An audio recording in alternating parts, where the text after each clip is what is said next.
Have you ever noticed how sometimes just a single phrase can almost act like a secret handshake? Like it instantly tells you something deep about a culture or a way of thinking. Exactly. It's more than just words, right? It's this profound cultural identifier. Signals roots, values, all without needing a long explanation. Absolutely. It's like a shortcut. Well, today we're doing a deep dive into exactly that kind of phrase. The Arabic Bismillah ar-Rahman ar-Rahim. Ah, yes. A very significant one. We want to unpack what this really short sentence means, why you see it so often, and the incredible depth and power it holds for people who use it. It really is a key to understanding a huge aspect of Islamic culture and belief. And I think we'll find some pretty unexpected layers as we go. Definitely. So you mentioned seeing it often. If you're moving within Islamic context, Bismillah ar-Rahman ar-Rahim is, well, it feels like it's everywhere. It really does. Like walk into a building, it might be right there on the front. Right. Or open a book and bam, first page. Or at any kind of inauguration, a ceremony. It's often the first thing you hear, isn't it? It is. And even in really simple everyday moments. Like what? Well, picture a child just picking up a glass of milk, or even choosing a grape from a bowl. Okay. The first words might very well be Bismillah ar-Rahman ar-Rahim. Wow. That's quite something. Connecting something so profound to grabbing a grape. It shows how deeply integrated it is. It's not just for special occasions. Yeah, woven right into daily life. And it's astonishingly pervasive in the Quran itself, too. Oh, really? How often are we talking? Well, this short sentence, this ayah or verse, shows up about 114 times. 114, that's a lot for one phrase. It is. Specifically, you'll find it right at the start of 113 chapters, or surahs. Okay, almost all of them then. Is there one it misses? Yes, the notable exception is surah at-Tawbah. It doesn't start with it. Interesting. And then, uniquely, it appears again within another chapter, surah an-Naml. Okay, so if it's this universal, this present, what's it actually saying? Let's break down the meaning of Bismillah ar-Rahman ar-Rahim. Sure. Literally, it translates to something like, in the name of Allah, the most merciful, the most mercy-giving, or sometimes beneficent for the last part. Merciful and mercy-giving. Sounds similar. They are related. Both ar-Rahman and ar-Rahim come from the same root word, Rama. Okay, Rama. And what does that root convey? Oh, it's rich. It covers blessing, kindness, concern, care. Also, the desire to forgive and to bestow benefits. It's all wrapped up in that one root. That's a lot tacked in there. So if they both stem from Rama, what's the difference between ar-Rahman and ar-Rahim? Why use both? Good question.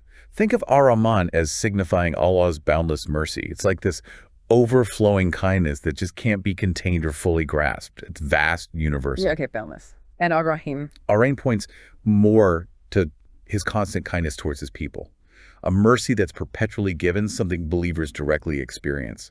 Ah, I see. So one is about the sheer scale, the other about the continuous application. Exactly. Vastness versus consistency, you could say. And here's the really profound bit. Yeah.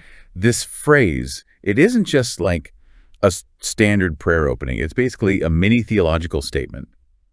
It distills the absolute essence of Islam down to Allah's immense kindness, his forgiveness, his love for humanity. So uttering Bismillah it feels like it must be more than just going through the motions. What does it signify for a believer on a deeper level? Or absolutely. Fundamentally, it's a declaration of faith. It says you believe in Allah as the creator. Right. And it's a conscious way to connect whatever you're doing, big or small, back to that faith. So it sort of elevates the action? Precisely. It fosters humbleness, gratitude. It shifts your mindset to feel Allah's favor, his blessing on what you're about to do. It grounds the action in a higher purpose. That makes sense. But what's really fascinating is this whole culture of starting with Bismillah. It's not some later tradition. It goes right back to the very beginning of the Quran. Wow. Okay, so the very first revelation.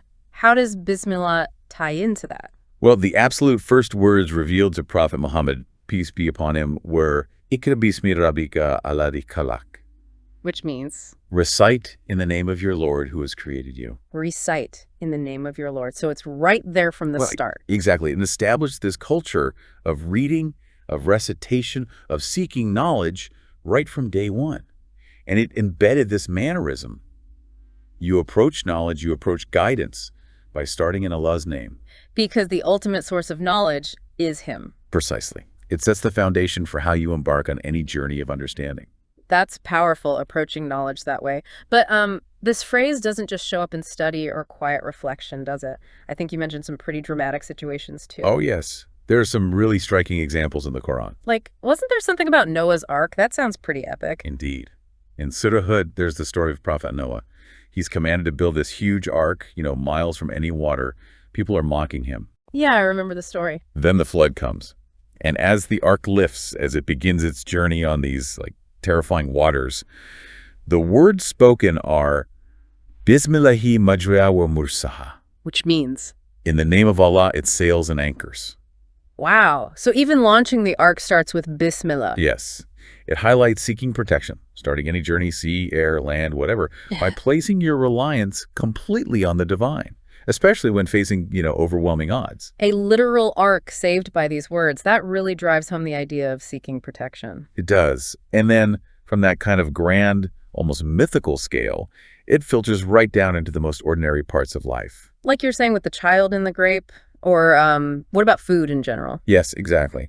In Surah Al-An'am, the Quran actually instructs believers not to eat anything over which Allah's name hasn't been pronounced. Okay, so that's more than just saying grace before a meal. It is. It has specific, wider implications, particularly concerning the slaughtering of animals for meat. Ah, for halal preparation. Precisely. For meat to be considered permissible, halal, Allah's name, must be pronounced during the act of slaughter. It's integral to the process. Got it. So it's about the source, the preparation itself.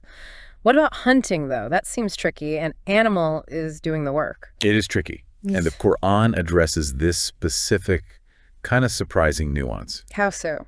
If you're hunting using trained animals, say falcons or hunting dogs, okay, you have to say Bismillah before you release the animal to go catch the prey. Before, not when it brings it back. No, before it's released. It's not about saying it over the dead animal later or when you cook it. The key is that the intention, the act of sending the animal out to take a life, must begin in Allah's name. That's fascinating. It really emphasizes that it's about the start of the action. Exactly. It makes the resulting meat halal because the whole process was initiated with that divine connection, even when it's not directly by human hands at that moment. That detail really seals the idea that it's about the beginning, the intention, and this just threads through everything then. Pretty much, yes.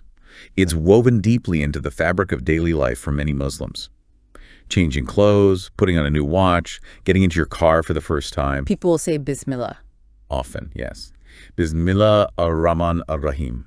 It becomes this constant, gentle reminder, connecting even the smallest, most mundane actions back to the divine.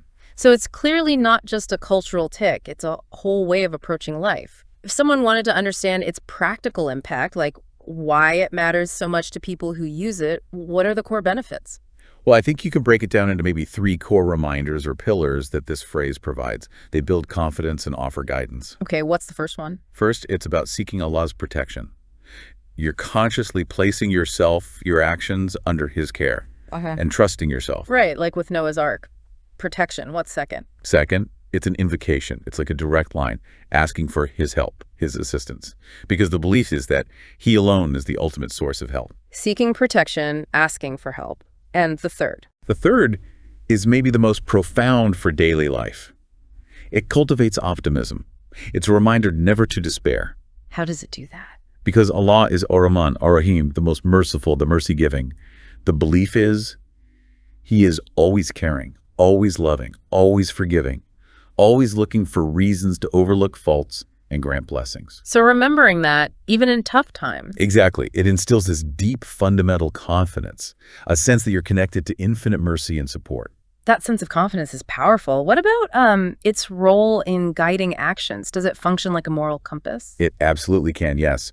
Think of it as a kind of natural filter against doing wrong. How does that work? Well, consider someone who's about to do something harmful or unethical, like pickpocketing, cheating someone, starting a fight. Okay. Would that person realistically say, in the name of Allah, the most merciful, the most mercy-giving, right before doing that? Probably not. It wouldn't fit, would it?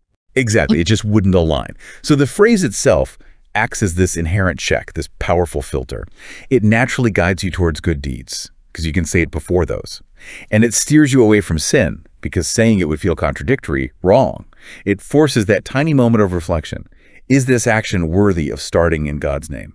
Wow, that's a really insightful way to put it. A phrase as an active moral filter.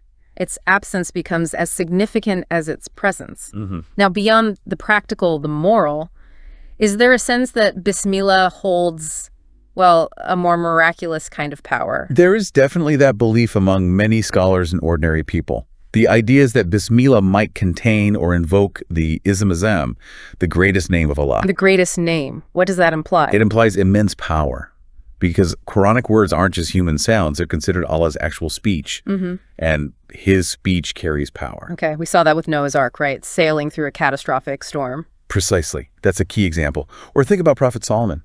When he wrote a diplomatic letter to the powerful Queen of Sheba, he began the letter with Bismillah ar-Rahim, using it to invite blessing and set the right tone, even in, high-stakes international relations. So these aren't just ancient stories. Do people see this power at work today? Are there contemporary examples people share? Oh, there are countless anecdotes, definitely. You hear stories, surgeons, for instance, who make it a point to say Bismillah before starting an operation. And they report better outcomes. Often, yes.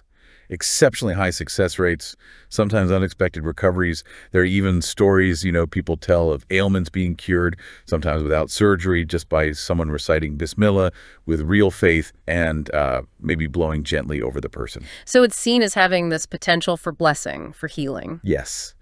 The idea connects back to the inherent power in Allah's words. It's sometimes compared to Allah's command, kun, which just means be. Yeah, like in the Quranic stories where Prophet Isa, Jesus, could form a bird from clay, breathe into it, and by Allah's permission, by his command kun, it would become a living bird. Or how Allah creates anything simply by saying be. So the words themselves are believed to carry that kind of transformative divine energy. That's the belief, yes. That because they are from the divine, they carry blessing and the potential for extraordinary results. So if we connect all these threads, the culture, the meaning, the practice, the power. Right. It really paints a picture, doesn't it? It's not just about ritual.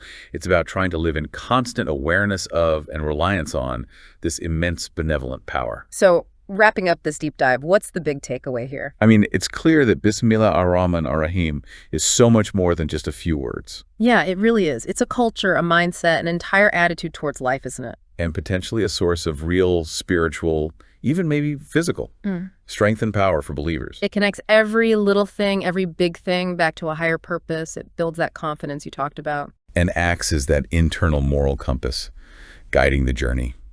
So maybe something for you, the listener, to think about as you go about your day.